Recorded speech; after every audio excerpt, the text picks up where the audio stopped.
A CNN exclusive revealing an inside look at the Trump administration and its commitment to combating white supremacy and struggles about that.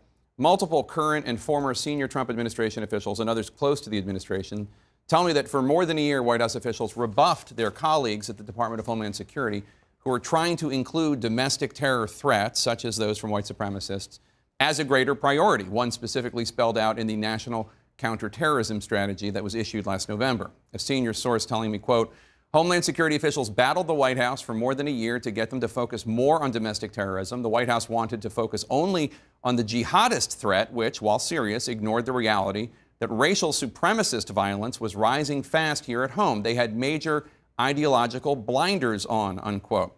The National Counterterrorism Strategy, which I said was issued last fall, and as a source involved in the discussions put it to me, quote, ultimately the White House just added one paragraph about domestic terrorism as a throwaway line. It makes no mention specifically of white supremacists. A current senior Trump administration official told me that when it comes to combating the threat of domestic terrorism, Homeland Security is, quote, behind the curve because of lack of support from the White House. Recall back in March, President Trump was asked directly about the threat of white supremacy and white nationalism after 51 innocent Muslims were murdered in that deadly mosque attack in New Zealand. You see today white nationalism as a rising threat around the world.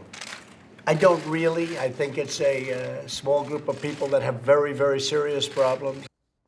Now, why the White House pushed back so much against people at the Department of Homeland Security is a matter of some debate. A former senior administration official noted that except when he seems to be forced to do so, as happened Monday when the president condemned white supremacy, President Trump generally seems to be reluctant to do so. The senior source telling me that overlaying the entire debate, the back and forth between the White House and DHS, was the belief among White House officials that criticizing white supremacist domestic terrorists would be an issue, potentially for the president. Quote, you know it will trigger the boss. Just minutes ago, a senior administration official told me, quote, this administration's national strategy for counterterrorism was the first to ever include domestic terrorism. This issue continues to be a priority for this administration, and the National Security Council has launched an interagency process focused on combating domestic terrorism in support of the president's counterterrorism strategy. So that's a lot going on there, but let's talk about this. Because, Maggie, what we have here is a lot of people who are familiar with this process or involved in this process saying, we just couldn't get them to put it in the document. They just didn't want to. And one of the reasons was the concern that this would alarm and upset President Trump. Another theory was that, especially when it came to not President Trump, but people underneath President Trump, they thought that the Obama White House was so sensitive and politically correct about not mentioning Islamic terrorism that there was almost an overcorrection to only talk about Islamic terrorism. That was another theory.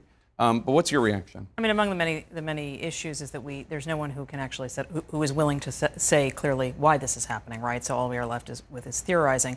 It is plain from his own language that the president has not treated domestic terrorism and white nationalists and white supremacists as a similar threat to other terror groups that he ran against in 2016. He spent most of 2016 talking about how people who would not say radical Islamic terrorism were cowards, and he made this a centerpiece of his campaign. It clearly hasn't been a priority. It has been a priority increasingly for law enforcement, for federal law enforcement within the administration. You have seen this dichotomy between what the president says and, again, to your point, what they are prioritizing within the White House and what the other arms of government are doing. But as to why, I mean, I'm loath to speculate, frankly. I think it would really be nice if we had a briefing or a press conference or really almost anything where this question could be asked. Here's the thing, Jake. Yeah. The thing is anybody here surprised that the president resisted this or the White House resisted this? I would be more surprised if you had a story that said Donald Trump had a meeting, and when this came up, he said, you know what?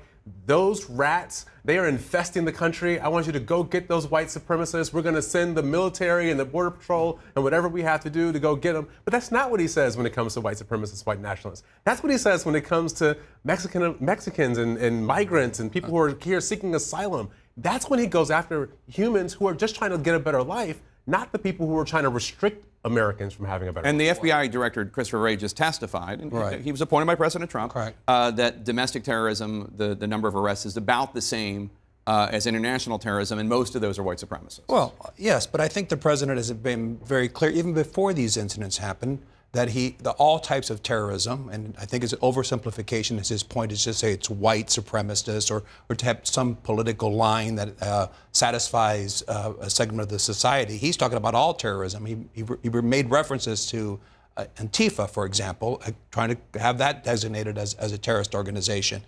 So the president, I think his statement was clear. I think the administration's position is that domestic terrorism of any kind should be absolutely not only eradicated, but fought. I do think, though, the last 20 years, we have been focused on jihadists, and our concern, whether it's been Democrats or Republicans, has always been the foreign threat. For example, before these terrible incidents, I didn't see a lot of talk about domestic terrorism in the Democratic debate, or for that matter, even the gun issue didn't even come up in one of the debates. So these incidents happen. They're hopefully a catalyst for good out of something terrible. So that's on us, not the Democratic candidates, I should say. We're the ones that ask the questions.